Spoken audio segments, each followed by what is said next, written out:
What would the people of ancient Greece do if they suddenly saw a man climbing the Parthenon like a spider? Not a god, not a monster, just a man. Spider-Man in ancient Greece. The crowd freezes, because in ancient Greece, powers like that only belonged to the gods, or to something the gods had failed to stop. At first, nobody would understand what they were witnessing. The Greeks would assume it must be a trick from the gods. Maybe Zeus had sent a messenger. Maybe Hermes had taken a strange new form. Or maybe something darker had arrived from the underworld. Because the man on the wall moves in ways no human should. He leaps across rooftops, climbs straight up marble columns, and when soldiers try to approach him, he disappears before they can even blink. This is Spider-Man, but this is not New York. This is ancient Greece, and the rules of this world are very different. One of the biggest problems Spider-Man would face in ancient Greece is something simple. The city is too low. Modern Spider-Man relies on skyscrapers to swing through the city. Ancient Athens has temples, statues, and houses, but nothing close to the towering buildings of modern cities. That means swinging through the air would be harder. Spider-Man would need to rely more on his agility, running across rooftops, jumping from columns, climbing statues of the gods. Instead of flying through the skyline, he would move like a shadow through the ancient streets, and people would begin noticing him. Soon rumors would spread across the Greek world. Travelers would whisper strange stories, a mysterious warrior who climbs walls, a ghost that runs across rooftops, an invisible protector who stops thieves before they can escape. Some citizens would start believing he is a hero sent by the gods.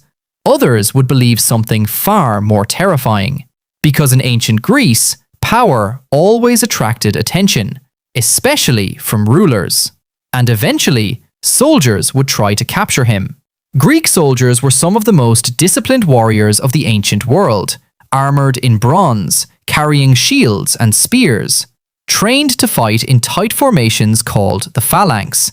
Against normal enemies, this strategy was almost unstoppable, but against Spider-Man, it would be useless. Imagine dozens of soldiers surrounding him in a narrow street, spears pointed forward, shields locked together. Spider-Man's spider sense would activate instantly. Before the first spear even moves, he would already know the attack is coming. He would dodge, leap, flip over their shields, web their weapons to the ground, and disappear onto the rooftops before they could react. To the soldiers, it would feel like fighting the wind. And for the first time in their lives, Greek warriors would realize something terrifying. They are not fighting a man. They are fighting something they cannot catch. And that realization would spread across the city. But soldiers are not the only ones who might notice Spider-Man, because in Greek mythology, the world is ruled by the gods of Olympus, and the gods do not like being challenged. Imagine Zeus watching from the clouds, a mortal man with incredible abilities, strength, speed, reflexes beyond human limits. Zeus might wonder something important. Where did this power come from? Because in the ancient world, powers like that were supposed to belong only to gods. If a mortal suddenly possessed them, it could be seen as a threat. Or perhaps something more interesting, a potential champion. Some gods might admire Spider-Man.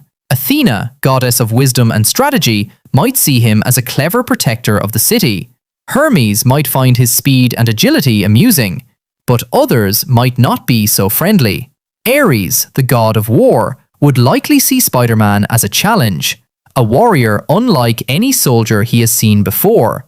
And in Greek mythology, challenges rarely end peacefully. They turn into battles. But here's the surprising part. Spider-Man isn't really a warrior. He doesn't want to conquer cities. He doesn't want to defeat gods. He simply wants to protect people. Even in a world thousands of years before his own, he would still stop thieves, still save travelers from bandits, still protect the weak from danger. And over time, something fascinating might happen. The people of Greece would begin telling stories about him, not as a monster, not as a god, but as something new, a hero who moves like a spider, a guardian who watches the city from the rooftops. And centuries later, when historians write about the myths of ancient Greece, they might include one strange story: the legend of a mysterious figure who protected Athens, a man who could climb walls, dodge arrows, and vanish into the night before anyone could catch him. A hero who didn't come from Olympus, but who fought like he belonged among the gods. Because sometimes the most powerful legends are not about gods at all. Sometimes they're about ordinary people who gained extraordinary power and chose to use it for good. If Spider-Man ever appeared in ancient Greece, he would not become a king. He might not become a god, but he would become something far more powerful: a legend, a story whispered across generations, the guardian of Athens, the man who moved like a spider.